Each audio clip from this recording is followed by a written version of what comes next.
Hello guys, welcome back to SWS Boxing. Delighted to get on the channel 15-0 Josh Padley, and he's with four knockouts, and he won his last fight on the Riyadh season card, on the AJ Dubois undercard, and he upset the odds against Mark Chamberlain. And pleasure getting you on the channel, Josh.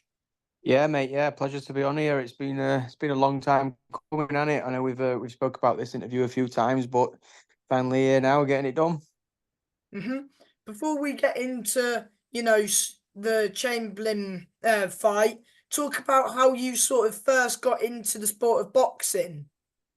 I first got into the sport of boxing. A kid, couple of years older than me at school, um, from the same sort of village as where I'm from. He were big into his boxing, and he sort of after the gym one day, he sort of had a few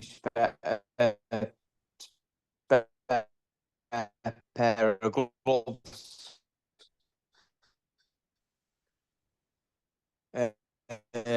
The gym no longer had no 14-year-old, and so he sort of pulled up and said, "Hey, well, I'm trying to put these on and have a go between you."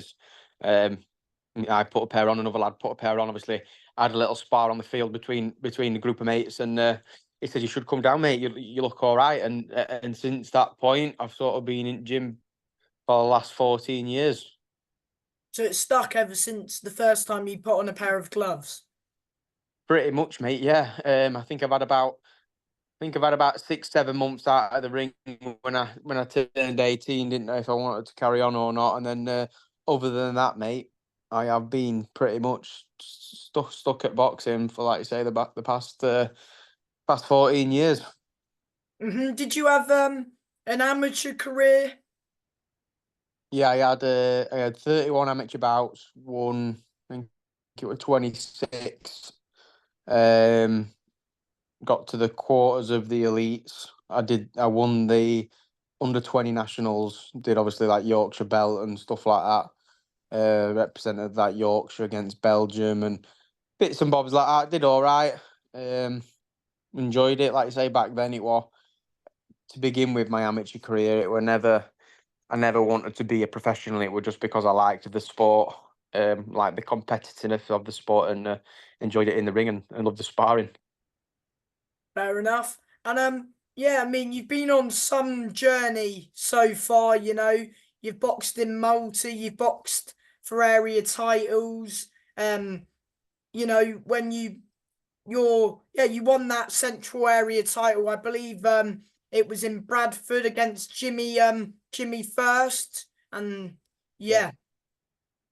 Yeah, it's been like I say, it's been past 5 years. It's quite a slow on the small hall shows as a professional, on ticket deals, building my way up through the ranks, fighting the best that I could put in front of me. But yeah, like I say, Jimmy were my first undefeated opponent. He was undefeated at the time, just coming off a good win to against Corey Gibbs, and that were over in Bradford for the central area. So I was buzzing when I got that opportunity. And then things went quiet a little bit after Jimmy. I was hoping to keep progressing on that, but it didn't really materialise. And then, like I say, What did it towards mean the back, winning the area title? Because that's your first belt you've won. yeah, it was my first belt, and like I say, I thought that things were going to snowball after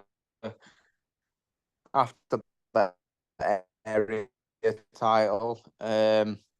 Thinking that boxing has many ways of dealing with things, and like I say, I went quiet. I didn't defend that area title once, unfortunately. Like I say, after that, went quiet until the end of last year when we boxed twice in 2 weeks. When we obviously went over to Malta and boxed another undefeated kid for a little international title, which was also UBO, wasn't it? a very good experience. Yeah, UBO international. Um, that were an amazing experience to go abroad, like I say, in the away corner, um, fight a kid that we didn't really know anything about, really. So it was a bit of a risk, but we fancied ourselves and got picked that title up as well. Yeah, you did it in good fashion as well. You pretty much you won every round on the scorecards, and of course picking up another belt, and it's in his backyard again. So you like going into people's backyards and upsetting the apple cart. Yeah, like I say, pretty much every one of my big fights now that have been up against an undefeated kid has been in the away corner. Like I say, we had Jimmy first who I think he was, were he 14-0 or something at the time. We had the kid in Malta who I can't remember who he were, but he were He undefeated was at the six time and zero. again, 6-0 again in the back in the away corner. And then we've just obviously had Mark Chamberlain. Um, I think obviously we were classed as the away fighter there as well. Massive underdog over there. So yeah, it's what we like to do when the odds are against us. Exactly, and of course that Mark Chamberlain fight came about. Um, yeah. How did it sort of first come about, that Chamberlain fight? Of course, you fought in your fight before was in March in Leeds, wasn't it, where you got a stoppage win?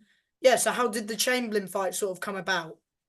I think we were just in the right place at the right time. He was looking for a step out, well, like a nice opponent just to keep his momentum going. We were still in the top 10 at the time, obviously with the stoppage wins that I've had recently. Kept us just floating around in that top 10 position in the UK rankings at lightweight. So I think it was just a case of being in the right place at the right time and him thinking that I was going to be an easy task just to set him up for something big in December. Um, so yeah, like I say, it come about short, like the day before the press conference. We got the original phone call, um, seeing if we'd be interested in the fight, which I asked for more details originally, and they said, well, it's at Wembley on AJ undercard. So straight away, then it was just a yes. Bit of negotiation to be done, and the deal got made that night, and off to London we went the next day. Yeah, I mean, of course, the odds were stacked against you. Mark Chamberlain sort of was the golden boy sort of thing of Turkey Al Sheikh. Turkey, was what's the word? Bit of a fan of Mark Chamberlain. Just had him on a few times, and yeah, and I saw that he was meant to be. I think it was like a world title fight he had scheduled, but you totally ripped that script up. Yeah, like I say, I think Mark's been on the last three Riyadh season cards now, so he's used to the big events. Um, like I say, originally the fight was for his WBC silver title, but that got taken away with the weight change, unfortunately. Were And I you think he was disappointed? Sorry to massive. interrupt.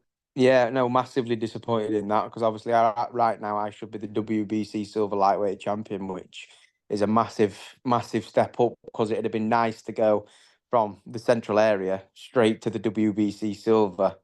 That'd have been quite the step up, and obviously it would have put me in a really good position going forward, being the belt holder itself. That itself would have, like I say, would have just brought fights and attracted fights from all over. So it is a shame that that didn't come off. Not going to act like I'm not upset about that because I am. But things happen, and I couldn't turn the opportunity down again when they changed because there's not many chances that you're going to get to go and box at Wembley on AJ's undercard. So nevertheless, we still accepted the challenge.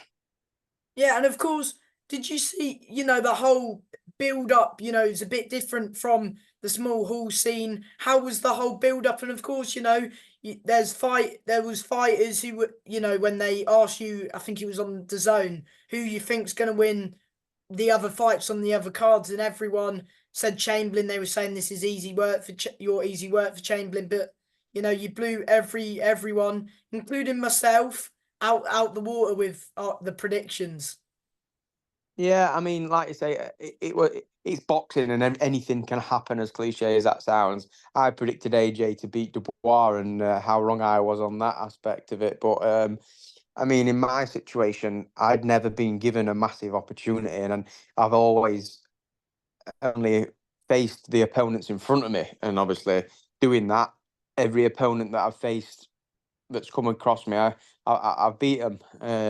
So I'm, like you say, you're only as good as what's in front of you. So I knew when somebody better were going to be in front of me from kids that I've sparred and stuff like that, I can hold my own, and I know what I'm capable of. So I was confident that when we got in there with Mark, I'd rise to the occasion, and that's exactly what we did.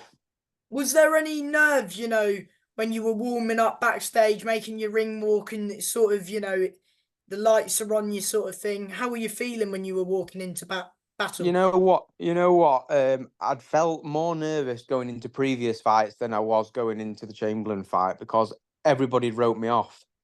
In everybody's eyes, they'd already lost before I'd even got in the ring. So there was no expectations from anybody. So even like you say, if I'd have lost, it'd have just been what everybody were already expecting, anticipating, saying all week. But I knew that I would never ever. It's not in me just to go and roll over what they say and just come for the payday. I'm not. I'm not programmed like that. I don't. It's not in my DNA, sort of thing. So I knew that I was going to put a good fight up, and then within 30 seconds of being in that fight, I thought this is mine to take. This fight, I know. I know exactly what we need to do. It's exactly what my team come up with, and we just stuck to that game plan throughout. So the nerves weren't really there at all. Yeah, I mean, talk us through the fight. I mean, Obviously we knew Chamberlain were a big puncher. There's no doubt about that. His record speaks for itself. There is quite the power puncher. If you stand in front of him and let him dig them shots in, um, we knew that we had the speed advantage on the punchers. So all this camp, the last 12 weeks, we've just been working on speeding my feet up as well, which played a massive factor in this fight because he just couldn't seem to close the distance on me fast enough, and being able to get in and get out and counter him just played a massive help in it, and that was sort of the game plan. Fast on your feet, don't get too greedy with him. Keep to 1, 2s, and 3s maximum shots. Because if you're staying in there too long, he's going to hurt you. He's going to hit you, and he's probably going to hurt you. So that's what we did, and it won. yeah, it did indeed. And when you were smothered, he looked like he was getting frustrated in there, wasn't he? Yeah, Towards the definitely. end. Yeah, definitely. I mean, within the first couple of rounds, they were doing a few questionable tactics. You know, the elbows, the head, pushing my head up. Obviously, And with his elbow as well, didn't yeah, he? that's it. I mean, me being the smaller man, I do end up in the position of like his glove is naturally underneath my chin because he is quite a bit taller. But there obviously he could have quite easily not pushed my head up or pushed his elbow in, but obviously he was getting frustrated and choosing to do that, which obviously didn't work in his favour at all. The ref obviously cottoned on to that and deducted the point in round 9, which played into my hands even better just after the knockdown. It was sort of the icing on the cake sort of thing started to come in, and it started all seem possible at that point. So, like after the seventh, were you seeing openings in that seventh to get the stop it to get the knockdown in the eighth? I mean, we were seeing openings, and we kept using our feet. I were able to to to tap his jab down and counter with my jab, and that kept coming off. And then obviously, I knew if that kept coming off, the hook would have been possible to tap him hook and and counter with the hook, and then get out of there, which is what his plan was. Like you say, we didn't want to stay in there and let him punch us, um, and that's exactly what we did. I was waiting for a slow jab from Mark to counter him, and that's what we sort of went with, and it paid off in the end. Yeah, and you caught him nicely. I think it was sort of a few lead uppercuts, and then you sort of added a backhand on the end of it. Yeah, it was. We sort of I'd planted my feet for for a split second, and because I knew the fight at that stage it was going to be close. I knew that I was probably just edging the rounds, but obviously with Mark being the favourite fighter and me being relatively unknown, and obviously there's always that question of are they going to give it to the favourite and all that. So I thought, obviously my corner was saying if you really want this now, you need to start turning the screw, putting a few extra shots in and putting a few extra shots together on the end of your combinations, and that's what we did. And like I say, that good left hook it, and 10-8 round for me. Did you ever, did you think of letting your hands go and try and force the stoppage in the eighth, or was it about remaining calm? 100% it went through my mind, but again, my team have drilled discipline into me this camp. I can be quite hot-headed sometimes, and obviously, like you say, go for that stoppage, and it's hard not when you've just floored someone, not to think, should I just go for it? Because that would have been quite the statement. But I tried it for a split second, and I thought, is it worth it to throw everything away for potentially this? You know what I mean? It's definitely leaning towards me at this point. So I stayed relaxed and just stuck, like I say, stuck to the plan that we had. Hmm. And when the final bell went, did you know that? How confident were you for getting the decision? Um, Sort of like 70-30. I knew that I'd done enough to get a decision if it was going to be in a completely clean environment. But I thought there's always that doubt in your mind, thinking, are you going to get robbed? But I knew that I'd done enough that even if I didn't get the decision at that point, then everybody would have been amazed that I did that well and sort of thing. But the judges and everybody involved saw it and scored it exactly how it was. Yeah. And there was no as they call it dodgy stuff or anything in boxing, which is this is the perfect environment and exactly how it should be. So I'm thankful for that. I think I had it similar to the judges. I think I had it 96. Yeah, I think I had it 96, 92 as well. Yeah, yeah. I thought with 2 10-8 rounds, the couple of rounds where Oh yeah, because he had a Mark, point off, didn't he, as yeah, well? he had a point off in the The ninth. ninth straight after the knockdown. So I thought I've definitely done enough. I should have done enough to win here, and like I say, 2 10-8 rounds is going to definitely go in my favour. But stranger things have happened, and people have got dodgy decisions in time to time. But like I say, thankfully, in my case, it was exactly how the fight played out. Hmm. And did you um watch the other fights after, or was it a bit, you know? No. I didn't catch the Josh Kelly fight because that was on straight after Oh me. yeah. So obviously I was in the back getting sorted, getting my drug tests done and stuff like that. Um, so I didn't catch that fight, but after that we managed to get some good seats ringside afterwards and watch the rest of the night and all the event and stuff. So it was good to sit there and enjoy it after a good victory. And what did you make of the Daniel Dubois Anthony Joshua fight? Heavyweight boxing is what that is. I being round, you don't actually realize how big a men they actually are. Obviously being round on fight week, the huge men. I couldn't imagine taking a punch off one of them.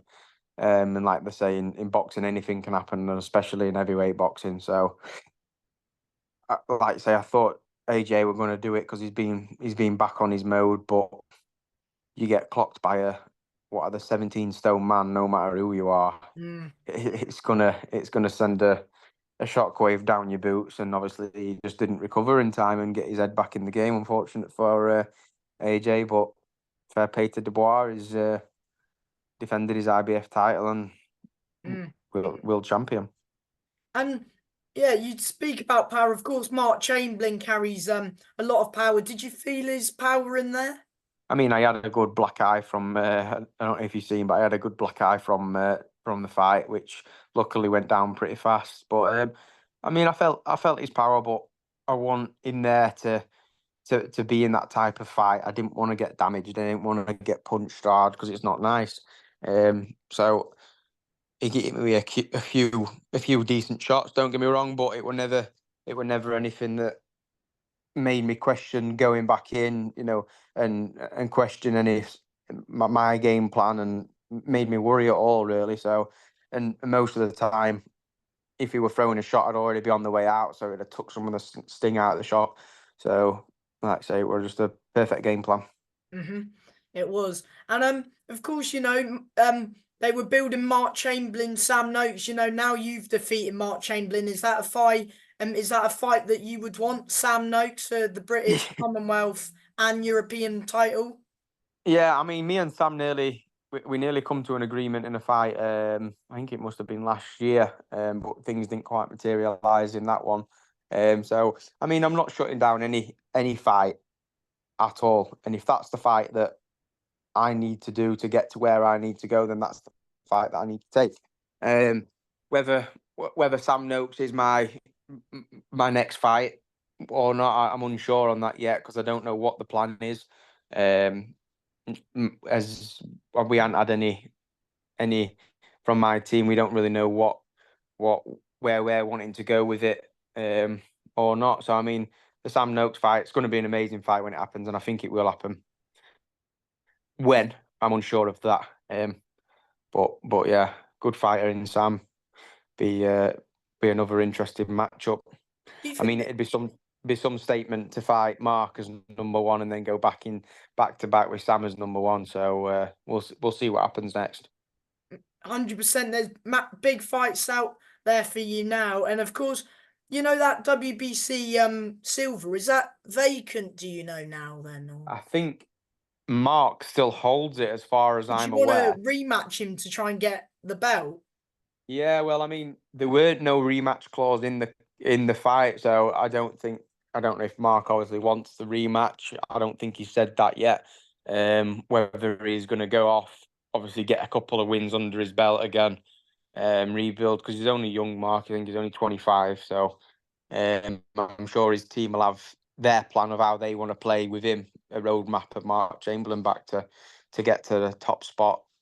I mean, I wouldn't shut that fight down again, whether that fight's next or not. I don't know what is in store for me next, but I'm open to offers, obviously, and it depends what the offer and best plan is for me and what's going to benefit me the most. Yeah, 100%. Is there any fights that you're looking forward to as a boxing fan yourself? I mean, there's a big one next weekend, isn't there? That's two of the best of the best, Bivol and Better Beaver. I mean, that's a fight that I'm looking forward to definitely. Um, Better Beaver, obviously 20 wins, 20 knockouts, and then you've got Bivol with the his unique style as you want, and obviously with the wins over Canelo and etc. So it's a very interesting matchup. I am more leaning towards Bivol. I think I think the skills that he's got boxing wise will prevail in that instance. But then again, like you say, with 20 wins and 20 knockouts, you can't write Better Beaver off at all. So Hmm. that is an interesting one. Yeah, it's one of those where, you know, it Bivel's quick, but Butterbiev won't stop coming forwards. It's could go Yeah, either way. It yeah, it's depends who could come yeah, down to who wants it more, to be honest. and like you say, it's the best fighting the best, which is perfect. Like I say, Riyadh season has thankfully brought that back to boxing. You didn't really get that. You obviously got two guys previous to this. You'd get two of the guys get to the best, and it seemed all they do were not fight each other rather than fight each other. But Riyadh seasons obviously brought that back. I was looking forward to Jack Rafferty and then returning this weekend just gone. Yeah, That yeah, were a that was a fight, good obviously. fight. Yeah, that were a fight I was looking forward to watch. I watched that at the weekend. What Obviously did Jack you think of Rafferty. that one? You know what? Like you say, the first couple of rounds, you were thinking, is Rafferty again sharp enough to pin Turner down because he seemed to be the classier boxer on the night, the speed, the footwork, but Demolition Man, as they call him, he just wore him down, didn't he? I think Turner's engine obviously had gone a little bit, and Rafferty closed the show. 100%. And yeah, before I let you go, Josh, do you want to shout out your team or just anyone helping you at the minute? Yeah, I mean, I've got all my team. My manager Tom Stalker. He's obviously been a massive help these past couple of months. Obviously, getting this fight over the line and stuff, and obviously my team with Jason Cunningham, Steffi Bull, them lads over at Steffi Bull's gym. That's where I'm training now, and obviously big shout out to me sponsors and that who just enabled me to have the last 8 weeks off work to put me in the best position to get that win. I don't like to say I definitely wouldn't have been able to do that without them and working full time. So yeah, all good, and excited to see what's next and what pops up and see what's next for Josh Padley. 100%, and we're looking forward to seeing you back in the ring, mate. And yeah, thank you for your time, and yeah, well done on the win against Chamberlain, mate. No worries. Thank you very much, mate. Thanks for having me on. Anytime, mate. Bye. Bye bye.